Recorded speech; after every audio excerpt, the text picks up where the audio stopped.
To hide or lock files in Oppo A6 Pro 5G, first of all, as you can see right here in my photos gallery, I have two random photos.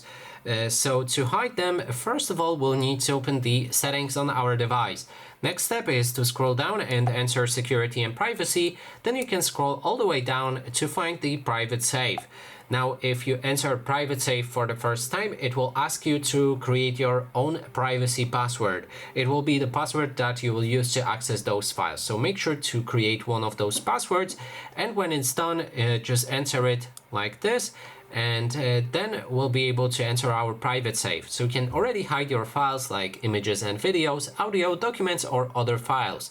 Now we can select images and videos, click on a plus button, and select the photos that you want to hide.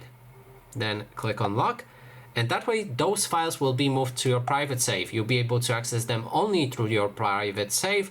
And if I go back to my Photos app, as you can see, those two photos just moved and we cannot access them normally, only through private save. And that is basically everything. Thanks so much for watching.